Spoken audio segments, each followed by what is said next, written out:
जफराबाद साहब, ये जो मुसलसल मामला है रुकता ही नहीं है। हर साल थोड़ी सी बारिश, 5, 6, 8, 10 नौजवान शहीद, फिर थोड़ी सी बारिश, फिर नौजवान शहीद। ना FIR होती है, ना कोई पूछता है, ना मुआवजा मिलता है, कुछ भी नहीं होता। पुलिस कहती है कि नहीं, वो फैमिली जो है कोई कार्रवाई नहीं करना चाहती। देखिए, मैं तो सबसे पहले बोलूँगा 5-10 तो मेरे इल्म में नहीं है, आपने शायद सुना 5-10, लेकिन मैंने तो जो देखा कि किसी वजह से बारिश में लोग इस शहर के 50-50 मर जाते हैं, और एक जहन इस शहर के लोगों का बन गया था कि जब बारिश होगी तो हम 60-70 लाशें ऐसे ही दफना देंगे क्योंकि बारिश हुई है। तो जब बारिश होगी तो आप ऐसे ही क्यों दफना दोगे भाई आपके। अब परसों जब मुझे खबर मिली कि एक वीडियो आई मेरे पास कि एक जवान है, उसकी मैयत पानी में तैर रही है, कोई निकालने वाला ही नहीं है, और उसकी मोटरसाइकिल बराबर में पड़ी और मैसेज चल रहे हैं कि 4 आदमी मर गए, 4 आदमी मर गए। उसके आगे वजह भी लिखी थी। मैं वहाँ पहुँचा, हमारी रेस्क्यू टीमें पहुँची तो मालूम हुआ मैयत उसकी निकाल के सामने अस्पताल उस्मान मेमोरियल वहाँ शिफ्ट की गई है, और वहाँ एक बहुत बड़ा तबका सर पकड़ के बैठा हुआ था ज़मीन पे। तो मैं उनके पास गया, मैंने बोला क्या हुआ, तो उन्होंने बताया ऐसे हुआ, मर गया।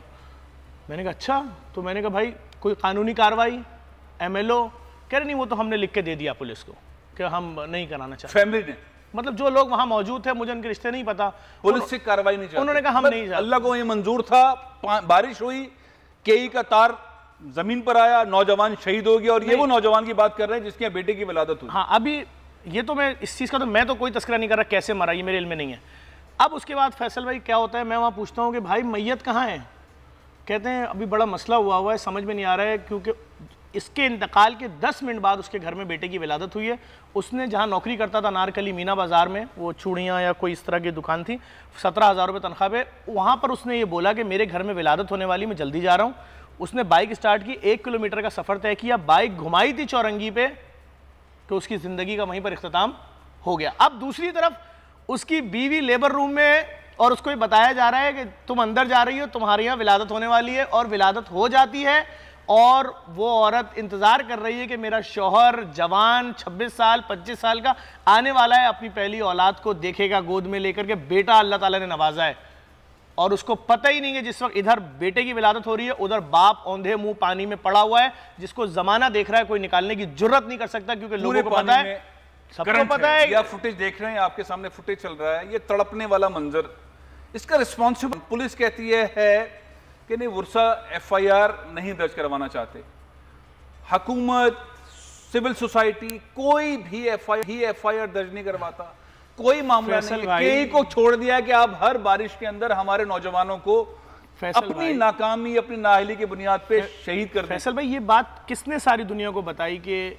इस मौत के पीछे एक बच्चे की विलादत भी है, एक औरत जो बेवा में तब्दील हो गई, अब उसको नहीं मालूम कि ये बच्चा जो पैदा हुआ है जिंदगी भर अपने बाप को नहीं देखेगा, और मैं अपने शौहर को नहीं देखूंगी जो मुझे सुबह भी दिन में खाना देकर गया है कि मैं तुम्हारी डिलीवरी के लिए रोजगार पे जा रहा हूं। ये एक मौत है कि जो मैं आपको बता रहा हूं, जो मैंने आपको दिखाई, बाकी किसी ने नहीं बताया। कराची की बारिशों में पिछले चंद सालों में अंदाजन कितनी अमवात, कितने नौजवान तड़पते हुए इस तरह से KE की लापरवाही की वजह से शहीद हुए। देखें, मैंने तो जितने लोगों के लिए स्टेप लिया, चाहे वो किसी के भी जुल्म से मरे, बाद में जब बड़े इदारों की, सरकारी इदारों की नेपरा की रिपोर्ट आती है तो उसमें वो सारे कत्ल नेपरा बताती है कि भाई जफर अब्बास तुमने बिल्कुल ठीक कहा था, ये सब चीज़ें, ये वाक़यात की जिम्मेदार वही इदारा है।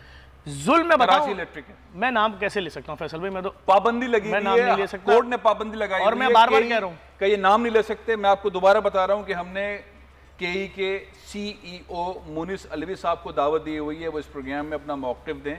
उनकी तर्जुमान नूर अफशा साहिबा, उनको भी दावत दी हुई है कि वो इस प्रोग्राम में दें, अपना मौक़िफ़ दें। आखिर KE ऐसी लापरवाही कैसे करती है, क्यों नहीं मालूम होता बारिशों से पहले कि यहाँ के तार टूट जाएंगे, ये ज़मीन पर गिरेंगे, लोग यहाँ से आ जा रहे होंगे और वो शहीद हो जाएंगे। तड़पने वाले बहुत सारे फुटेज, और इसके ऊपर हुकूमत क्यों नहीं आती, सिंध हुकूमत क्यों एक्शन नहीं लेती, और पॉलिटिकल पार्टी तो चीख रही चिल्ला रही होती है, वो आके केस फाइल क्यों नहीं करती। फैसल भाई, ये तो एक मौत है ना जिस पे मैं और आप इतना परेशान हो रहे हैं।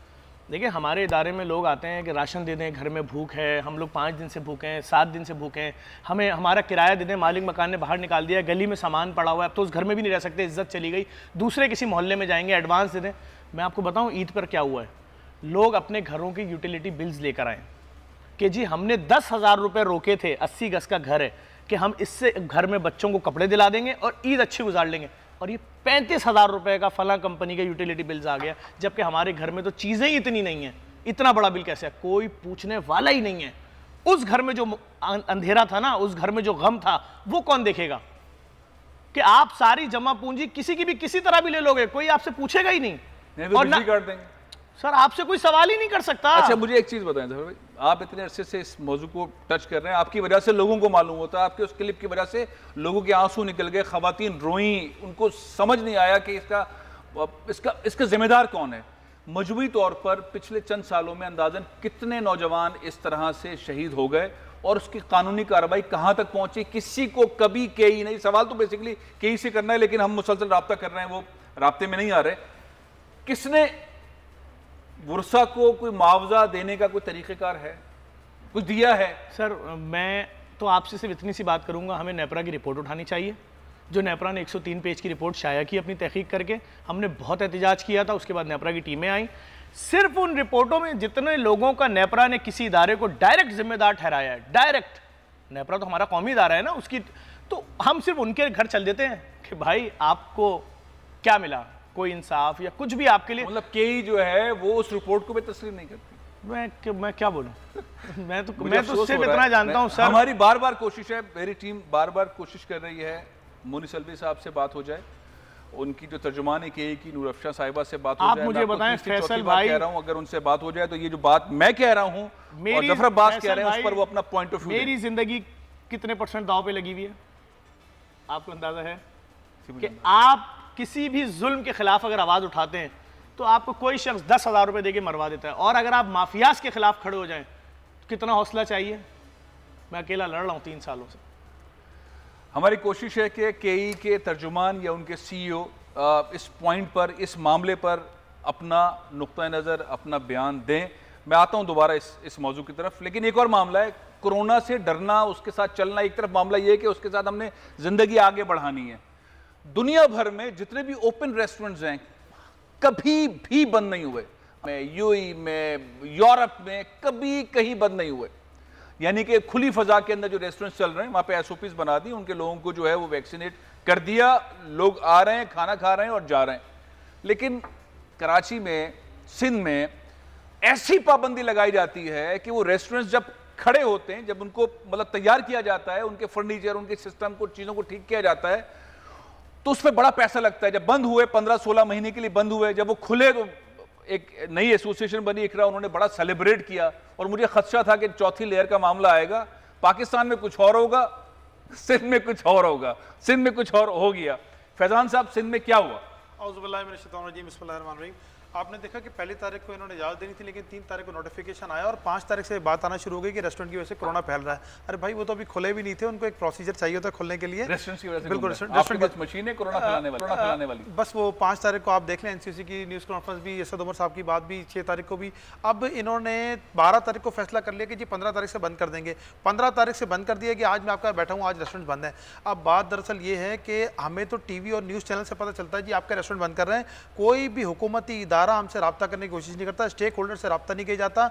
इतनी आपकी तस्वीरें मैंने देखी नासिर शाह के साथ कि नासिर शाह ने कभी इतने फोटो सेशन अपनी शादी में नहीं करवाए होंगे जितना आपके साथ, और वो आपके साथ एक थोड़े से मोटे असद भाई जी उनके साथ खिंचवाएंगे। उनसे रब्ता किया, उन्होंने कहा जी NCOC की डायरेक्शन पे बंद किया गया, 7% हो गया, 8% हो गया, 12% हो गया, 17% हो गया। देखिए 17% इसलिए हुआ कि ये कराची का इंटरनेशनल एयरपोर्ट है, इस पर तमाम फ्लाइटें उतरती और चढ़ती हैं, जिसका मैंडेटरी टेस्ट करना। दूसरा, सारे सिंध का लोड, सारे बलोचिस्तान का लोड सारा कराची के ऊपर है, और टेस्ट भी कम किए जा रहे हैं, लोग टेस्ट नहीं करवाते हैं। देखें अगर आपको कोरोना के लिए टेस्ट करवा के लोगों को, हुकूमत ने आपसे रब्ता नहीं किया? हुकूमत ने कोई रब्ता नहीं किया। सब्सक्राइब करें और बेल दबाएं ताकि कोई खबर रह न जाए।